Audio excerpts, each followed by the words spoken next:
नमस्कार, मैं हूं कनुप्रिया सत्तन और आप देख रहे हैं खबर 100 न्यूज। आइए नजर डालते हैं आज की कुछ खास खबरों पर, लेकिन उससे पहले एक नजर आज की हेडलाइंस की ओर। गृह मंत्री डॉक्टर नरोत्तम मिश्रा ने दिया बयान, बजट में दिखेगी आत्मनिर्भर भारत की झलक। केंद्रीय बजट 21-22 हुआ जारी, मंत्री भूपेंद्र सिंह ने बजट की सराहना। महिला मजदूर के साथ दुष्कर्म का मामला, पीड़ित महिला न्याय के लिए दर-दर भटक रही। और राम मंदिर निर्माण के लिए समर्पण निधि अभियान, दिव्यांग राम भक्तों ने की 11,000 की राशि भेंट।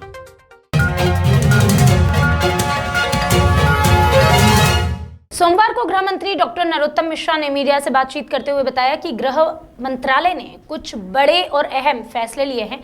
उन्होंने कहा कि अंतर्राष्ट्रीय स्तर पर पदक जीतने वाले खिलाड़ियों को 60 पदों के लिए बगैर परीक्षा के सिलेक्ट किया जाएगा। इसी दौरान देश के बजट पर गृह मंत्री डॉक्टर नरोत्तम मिश्रा ने कहा कि बजट सर्वजन हिताय सर्वजन सुखाय रहा।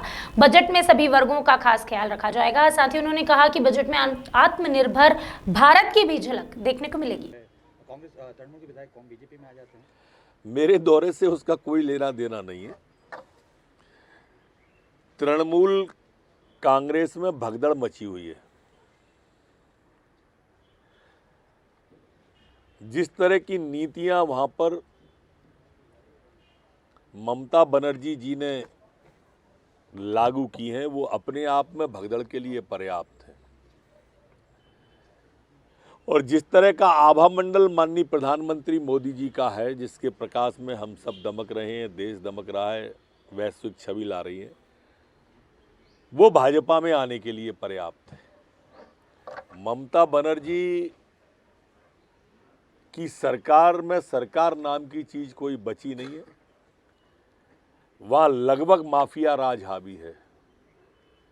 कोल माफिया, भू माफिया, बालू माफिया, दारू माफिया, ये अघोषित रूप से सरकार चला रहे हैं। क्राइम रेट इतना ज़्यादा है वहाँ पर, आम आवाम अपने आप को असुरक्षित महसूस करता है।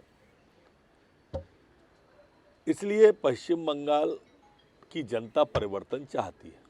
सर, सोशल मीडिया पे एक वीडियो वायरल। सोमवार को आम बजट को लेकर मध्य प्रदेश के चिकित्सा शिक्षा मंत्री विश्वास सारंग ने मीडिया से बातचीत की। इस दौरान उन्होंने कहा कि बजट जन कल्याणकारी है। इसके तहत हम आत्मनिर्भर भारत की ओर तेजी से और महत्वपूर्ण कदम बढ़ाएंगे। उन्होंने बताया कि बजट में हेल्थ सेक्टर पर विशेष फोकस किया गया है। साथ ही रेल कनेक्टिविटी को भी बेहतर करने के प्रयास किए गए हैं। पर्यावरण संरक्षण की दिशा में भी काम होगा और आर्थिक अनुशासन भी इस बजट के माध्यम से देश में जरूर आएगा। देश के यशस्वी प्रधानमंत्री नरेंद्र मोदी जी को और वित्त मंत्री निर्मला सीतारमण जी को बहुत बधाई। एक कल्याणकारी, एक विकासमूलक, एक जनोपयोगी, आत्मनिर्भर भारत को बनाने वाला ये बजट आज प्रस्तुत किया गया है। इस बजट में हर आयाम को सुदृढ़ किया गया है। जहां देश के विकास के और सरकार का ध्यान है, तो जनता के कल्याण के लिए भी इस बजट में समुचित व्यवस्था की गई है। हेल्थ सर्विसेज को जिस प्रकार से मजबूत करने का ऐलान किया गया है, निश्चित रूप से निरोगी काया किसी भी व्यक्ति के जीवन का जो मूल है, उस परिभाषा को प्रतिपादित करने का काम इस देश की सरकार ने किया है। प्रधानमंत्री आत्मनिर्भर स्वास्थ्य योजना में लगभग 61,000 करोड़ का प्रावधान किया गया है, जिससे निश्चित रूप से लोगों को बेहतर स्वास्थ्य सुविधाएं मिलेंगी। स्वास्थ्य के क्षेत्र में चाहे वैक्सीन का मामला हो, चाहे टेस्टिंग का मामला हो, चाहे रिसर्च का मामला हो, उस पर सरकार ने विशेष ध्यान दिया गया है। 602 ब्लॉक पर स्वास्थ्य केंद्र खोलने की घोषणा की गई है। इस पूरे अभियान में लगभग 75 हाईटेक हॉस्पिटल बनाने की घोषणा की गई है। हेल्थ सर्विसेज को लेकर इस सरकार ने जहां काम किया, तो रोड के निर्माण में भी सरकार ने समुचित व्यवस्था की है। रेलवे किसी भी देश का केवल आवागमन का साधन ही नहीं होता, बल्कि विकास की गाड़ी को भी आगे बढ़ाने वाला प्रकल्प होता है। 1,10,000 करोड़ का रेलवे के विकास के लिए जो प्रावधान किया गया है, वो निश्चित रूप से देश के लिए एक बेहतर दिन लेके आएगा, ऐसी हमें उम्मीद है।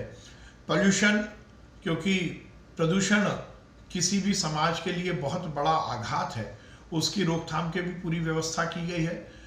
नवकरणीय ऊर्जा को लेकर, सौर ऊर्जा को लेकर इस व्यवस्था में 1000 करोड़ का प्रावधान किया गया है। आर्थिक अनियमितताओं को रोकने के लिए और आर्थिक अनुशासन बनाने के लिए डूबे हुए कर्जों की वसूली के लिए एक कॉरपोरेशन बनाने की घोषणा की गई है, जो बहुत आर्थिक अनुशासन बनाने के लिए एक बड़ा और कारगर कदम होगा। गोल्ड एक्सचेंज के मामले से हमारी इकोनॉमी को हम और मजबूत करेंगे। कुल जमा, चाहे शिक्षा की बात हो, चाहे रोजगार की बात हो, चाहे विकास की बात हो, चाहे कल्याण की बात हो, ये बजट निश्चित रूप से इस देश में नई उमंग लेके आएगा। और बजट प्रस्तुत होने के बाद जिस प्रकार से शेयर बाजार में उछाल आया है, ये इस बात को इंगित करता है कि निश्चित रूप से ये बजट इस देश की आर्थिक व्यवस्था को और मजबूत करेगा। सोमवार सुबह देश की वित्त मंत्री निर्मला सीतारमण ने केंद्रीय बजट 2021-22 को देश के सामने रखा, जिस पर मध्य प्रदेश के नगरीय विकास और आवास मंत्री भूपेंद्र सिंह ने प्रतिक्रिया दी। भूपेंद्र सिंह ने कहा कि आम बजट पर भारत सरकार के कदम का स्वागत है। बजट में भारत सरकार के आत्मनिर्भर भारत के निर्माण के लिए जो महत्वपूर्ण स्तंभ है, उनका विशेष ख्याल रखा गया है। आइए आपको सुनाते हैं इस मुद्दे पर मंत्री भूपेंद्र सिंह ने और क्या कुछ कहा। कि आज के बजट में भारत सरकार के द्वारा आत्मनिर्भर भारत के निर्माण के लिए जो महत्वपूर्ण स्तंभ है, उन पर विशेष ध्यान दिया गया है। स्वास्थ्य के क्षेत्र में हर घर तक नल के माध्यम से पानी पहुंचे, जल जीवन मिशन, इसके साथ शिक्षा और कृषि, इन 4 स्तंभों पर विशेष ध्यान इस बजट में दिया गया है, जो निश्चित रूप से आत्मनिर्भर भारत की दिशा में महत्वपूर्ण कदम साबित होंगे। मैं भारत सरकार द्वारा आज प्रस्तुत बजट का बहुत स्वागत करता हूं। धन्यवाद। सोमवार को मुख्यमंत्री शिवराज सिंह चौहान ने भोपाल में विकास कार्यों का लोकार्पण किया। यहां उन्होंने प्लेटिनम प्लाजा के पास वोलेवर्ड स्ट्रीट का लोकार्पण किया। इस मौके पर चिकित्सा शिक्षा मंत्री विश्वास सारंग, प्रदेश उपाध्यक्ष आलोक शर्मा सहित जिला अध्यक्ष सुमित पचौरी मुख्य रूप से मौजूद रहे। वैसे भी देश की सबसे सुंदर राजधानी है, स्वच्छ राजधानी है, लेकिन अब न केवल स्मार्ट सिटी पहले से ही सुंदर है, लेकिन दुनिया का सबसे सुंदर शहर बनाना है। और इसमें ये रोड, ये बुलेवर्ड नाम ठीक नहीं लगता। इस मार्ग का नाम अटल पथ किया जाएगा, अटल जी के नाम पर। बहुत बढ़िया बना है ये। विगत 26 जनवरी को बड़वानी के पास बगुद गांव में किसी विवाद के चलते 3 व्यक्तियों ने बुजुर्ग के साथ मारपीट की थी। इस घटना के बाद अब बुजुर्ग की मौत हो गई है। आपको बता दें कि बुजुर्ग की मौत की खबर सुनते ही पुलिस ने धारा 302 में मामला दर्ज कर लिया। साथ ही आरोपी सुनील, अनिल और दारा को गिरफ्तार भी किया है। ये 26 जनवरी की बात है। 26 जनवरी को दिन में करीब 12 बजे होंगे कि चेला मानकर जो बगुद निवासी हैं, वो अपने घर पे थे। तभी सुनील, भील, अनिल और दारा, ये 3 लोग जो है देलदा के रहने वाले हैं, ये चेला मानकर के घर पे गए और कोई बात पे से विवाद था इनका, उस बात को लेके वहाँ पहुँचे थे। और विवाद के दौरान ही जो है इनमें से जो सुनील है उसने एक लात मारी थी जो बुजुर्ग व्यक्ति थे, और उसके साथ इन तीनों ने हाथापाई की थी। उसके बाद बुजुर्ग व्यक्ति वहीं गिर गए। गिरने के बाद में कुछ देर बाद उनकी जो है चेला मानकर की मृत्यु हो गई। जो संपूर्ण जांच पे से जो है ये तीनों जो आरोपी हैं, इनके खिलाफ धारा 302 का अपराध पंजीबद्ध कर विवेचना में लिया गया है और तीनों ही आरोपी को पुलिस ने अपनी कस्टडी में ले लिया है। अनुसंधान इसमें जारी है। हापुड़ के असोड़ा में हायर सेकेंडरी स्कूल में इस्लाम एजुकेशन और वेलफेयर सोसाइटी ने मिलकर एक कार्यक्रम का आयोजन किया। कार्यक्रम आयोजक डॉक्टर सद्दाम अनवर की अगर माने तो कार्यक्रम के दौरान कोरोना काल में जनता की सेवा करने वाले चिकित्सकों को सम्मानित किया गया। वहीं चिकित्सकों की टीम ने वर्तमान में मौसम, जलवायु और स्वास्थ्य पर विशेष रूप से विचार व्यक्त करते हुए लोगों को जागरूक किया। बता दें, पूरे कार्यक्रम के दौरान कई प्रबुद्धजन मौजूद रहे। किस विषय में प्रोग्राम हुआ इस बारे में? आज हमारी संस्था पैरामेडिकल बोर्ड उत्तर प्रदेश और हमारा MIA जूनियर हाई स्कूल ने मिलकर ग्राम असोड़ा में प्राथमिक चिकित्सा के लिए गोष्ठी का आयोजन किया तथा कोरोना काल में जिन ग्रामीण चिकित्सक और स्वास्थ्य विभाग ने हमारे लोगों की सेवा की है उनको सम्मानित किया गया। हमारी संस्था ने करीबन 25 बच्चों को सम्मानित किया तथा स्वास्थ्य विभाग से doctor Neeraj Saini, chief pharmacist, doctor Sunil Dubey, head of physiotherapy department, government hospital, doctor Mayank, general physician, government hospital Hapur, doctor Mahendra Maurya government hospital Hapur और डॉक्टर कुछ कहना चाहेंगे?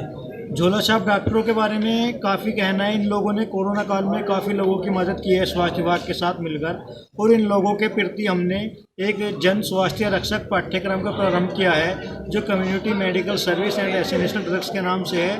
ये पाठ्यक्रम केवल उन लोगों के लिए है जो करीबन 3 या 4 साल से किसी MBBS, MD या MS डॉक्टर के साथ कार्य कर रहे हैं, ताकि इन लोगों की नॉलेज को और इंक्रीज किया जाए। देश में आने वाली अनेक नई महाबीमारियों से बचाने के लिए इन लोगों को जागरूक किया जाए तथा स्वास्थ्य विभाग के साथ कंधे से कंधा मिलाकर इन लोगों को चलने के लिए तैयार किया जाए। क्या आप इनके लिए कहीं से कोई सर्टिफिकेट भी अलाउ कराएंगे? इन लोगों को हम अपनी संस्था पैरामेडिकल बोर्ड उत्तर प्रदेश की तरफ से, जो उत्तर प्रदेश सोसाइटी अधिनियम के अंतर्गत रजिस्टर्ड है, इसके थ्रू इनको एक सर्टिफिकेट या 2 साल का डिप्लोमा, जिसमें माननीय सुप्रीम कोर्ट ने आदेश दिया है कि CMSCD डिप्लोमाधारी जो है पाठ्यक्रम पूरा करने के बाद ग्रामीण क्षेत्रों में गरीब और मलिन बस्तियों में लोगों को स्वास्थ्य सेवा के प्रति जागरूक करेंगे और इन लोगों को प्राथमिक चिकित्साएं प्रदान करेंगे। ग्वालियर से दलित महिला मजदूर के साथ दुष्कर्म का मामला सामने आया है। यहां दर दर भटक रही पीड़ित महिला को न्याय नहीं मिल रहा, जिसके चलते अब श्री सेवा संस्थान ने मामले को संज्ञान में ले लिया है। इस मामले को लेकर हाल ही में श्री सेवा संस्थान के पदाधिकारियों ने SP अमित सांघी को ज्ञापन सौंपा। वहीं जानकारी मिलते ही SP ने भी तत्काल थाना यूनिवर्सिटी में आरोपियों के खिलाफ मामला दर्ज करने के आदेश दिए हैं। महिला हमें थाना विश्वविद्यालय के पास में उल्टी करती हुई स्थिति में मिली थी, और जब एक्चुअल उसके हस्बैंड ने आके हमें संपर्क किया तो संपर्क करने के बाद फिर हमें पता लगा कि महिला के साथ में शारीरिक शोषण हुआ है। और उसके बाद में मतलब वो महीना जो घटना थी 7 तारीख की घटना थी, और उसमें मतलब विश्वविद्यालय थाने द्वारा अभी तक मामला संज्ञान में नहीं लिया गया और आरोपी के खिलाफ 151 में उन्होंने कायमी की थी। जब हमें पूरी घटना संज्ञान में आई तो आज जब हम SP साहब के ऑफिस में जाकर के और थाने जाकर के महिला का मतलब जो सही दर्ज होना चाहिए सही धाराओं के तहत, वो हमने उसकी शिकायत दर्ज करवाई। और वो लगभग मतलब काफ़ी टाइम से वो ऐसे ही इधर उधर घूम रही थी, कोई इसकी सुनवाई भी नहीं हो रही थी। FIR उसकी हमने करवा दिया आज। सर, जो मामला आया था जो महिला का मेलगांव थाने से, उस पर क्या कार्रवाई होगी? मेलगांव से एक महिला ने थाने में रिपोर्ट की है कि उसके साथ एक व्यक्ति के द्वारा बलात्कार किया गया है। इस पर से रिपोर्ट पर से बलात्कार का प्रकरण पंजीबद्ध किया गया है और शीघ्र ही आरोपी की गिरफ्तारी की जाएगी।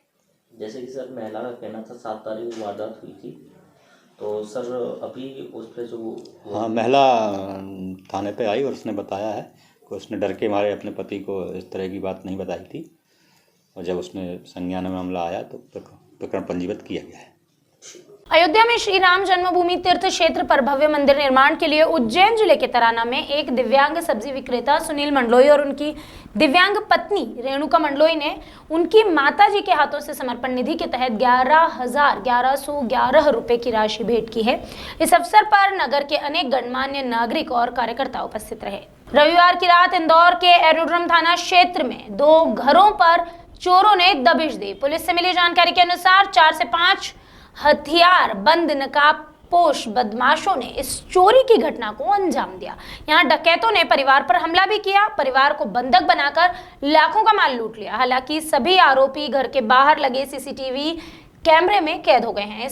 अब इस मामले में DIG हरिनारायण चारी मिश्र ने डकैतों पर 20,000 रुपए का इनाम घोषित कर दिया है। वहीं हरिनारायण चारी मिश्र की अगर माने तो जल्द ही आरोपी पुलिस की गिरफ्त में होंगे। उस पूरे मामले में कुछ आरोपियों को मॉडस ऑपरेंडी के आधार पर चिन्हित किया गया है। उसमें मुख्य तौर पे आसपास के कुछ ज़िले हैं जहां पे इस तरह के अपराधी हैं। उसमें कुछ प्रथम दृष्टया को चिन्हित किया गया है, उसमें पुलिस इन्वेस्टिगेट कर रही है। उसमें 20,000 रुपये का इनाम भी घोषित किया गया है इन पे किसी भी सूचना देने को। उम्मीद है कि अगले 1-2 दिनों में इन आरोपियों को पकड़ लिया जाएगा। कितने आरोपी थे सर उसमें? इसमें जो CCTV फुटेज है उसमें 3 से 4 आरोपियों की संदेह है। इन लोगों को 2 आरोपियों को देखा था, एक आध आरोपी बाहर हो सकते हैं, तो 3 से 4 आरोपी इसमें संभव है। बाकी इसमें मॉडस ऑपरेंडी के आधार पे कुछ जानकारियाँ मिली हैं, वहाँ पे कुछ आसपास के लोगों ने भी देखा है, तो उसके आधार पर पुलिस की टीमें बाहर गई हुई हैं जहाँ जहाँ संभावित जगह है, और उम्मीद है कि 1-2 दिनों में इस पूरे मामले का खुलासा हो जाएगा। जैसा मैंने बताया कि 20,000 रुपये का इनाम इसमें घोषित किया गया है। सर, लगातार ऐसी चोरियां बढ़ती जा रही है, उसको लेकर कुछ इसमें जो भी बड़ी घटना हुई पुलिस ने तत्काल पकड़ा है, चाहे सराफा की चोरी जिसको मुंबई से पकड़ के लाया गया, या बैंक में चोरी जिसे शॉर्ट इनकाउंटर के बाद पकड़ा गया, तमाम घटनाएं हुई। सभी घटनाओं में पुलिस ने तत्परता से कार्रवाई की है। इस मामले में भी चूँकि आउटर इलाके में कई ऐसी घटनाएं कई बार होती हैं, तो उसको लेकर के पुलिस को कड़ी मेहनत करनी होती है।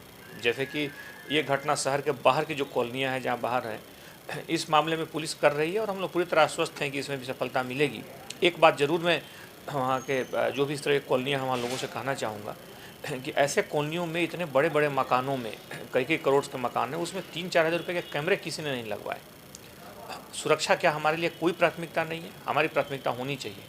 पुलिस तो पूरी तरह से है, आपके साथ है और पूरी मेहनत से जा कर के आरोपियों को पकड़ेगी भी, आरोपियों तक पहुँचेगी भी, आरोपियों को लाया जाएगा। लेकिन हमें एक सुरक्षा के तौर पर एक पहला कदम उठा सकते हैं कि घरों में बाहर की तरफ एक कैमरा लगवाएं और उस कैमरे से अगर फुटेज मिल जाते हैं, कुछ जानकारियाँ मिल जाती हैं, तो उससे पुलिस का काम आसान हो जाता है, सटीक अपराधियों तक पहुंचने में तत्काल सफलता मिलती है। इसलिए आवश्यक है कि कैमरा जो है जिन जगहों पे हो सकता है सरकारी योजना में न लगा हो, लेकिन हमारी प्राथमिक जिम्मेदारी है कि हमारा अगर घर है, इतनी हिफाजत है, तो एक हम छोटा सा प्रयास करें कि बाहर की तरफ एक कैमरा लगवाएं, जिससे निश्चित तौर पे पुलिस को ऐसे कभी घटनाएं होती हैं तो उसमें आरोपियों को तत्काल पकड़ने में सफलता मिलती है। अभी के लिए बस इतना ही, बाकी खबरों का सिलसिला लगातार रहेगा जारी।